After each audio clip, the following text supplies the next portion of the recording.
La notion de réseau social apparaît en 1954 avec le sociologue John Barnes, à qui l'on attribue la paternité du terme. Chaque individu a un certain nombre d'amis, et ses amis ont leurs propres amis. Certains se connaissent, d'autres non. Il semble approprié de parler de réseau pour désigner cette sphère sociale. Barnes ne serait pas le premier à évoquer les réseaux sociaux. Émile Durkheim évoque la notion d'interaction entre les individus en 1913. Les hommes sont insérés dans des vastes réseaux de relations sociales. Supposons que A connaît B, que B connaît C, que C connaît D. Nous pouvons faire passer un message de A à D. En 67, Stanley Milgram étaye la notion d'interaction avec la théorie des 6 degrés de séparation. Il nous montre que tout être humain peut être lié à un autre par une chaîne de relations moyenne de 5 points de intermédiaires. En 2011, une université reproduit l'expérience en collaboration avec Facebook et montre que la chaîne de relations moyenne se réduit à 4,74. Les réseaux sociaux numériques sont une nouvelle définition de la sociabilité. Pour le sociologue Georges Simmel, qui s'est beaucoup intéressé aux interactions et aux relations sociales, la somme des interactions de ses participants constitue le capital social de toute société.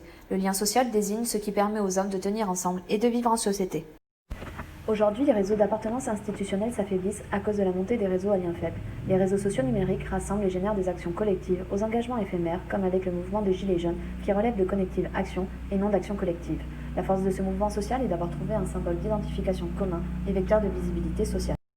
Les révolutions technologiques et scientifiques ont permis l'émergence des réseaux numériques en offrant des moyens efficaces de coordination en réseaux multiples et flexibles permettant les connectives actions. Une forme de pouvoir incontrôlable. Le mouvement social des Gilets jaunes parti d'une pétition en ligne montre ici la toute-puissance des réseaux sociaux qui bousculent les logiques traditionnelles des mobilisations, d'interaction et de communication.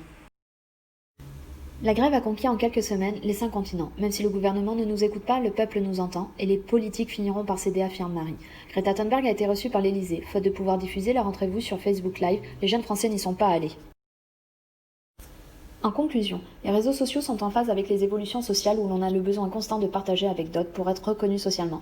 En facilitant la diffusion de l'information, ils permettent de montrer son point de vue, de dénoncer une injustice sociale, un gouvernement ou une action. Considérés comme une révolution en termes de communication, les réseaux sociaux numériques s'apparentent plus à une évolution des réseaux sociaux sociologiques tels que le décrit Durkheim en 1913 qu'à une réelle révolution.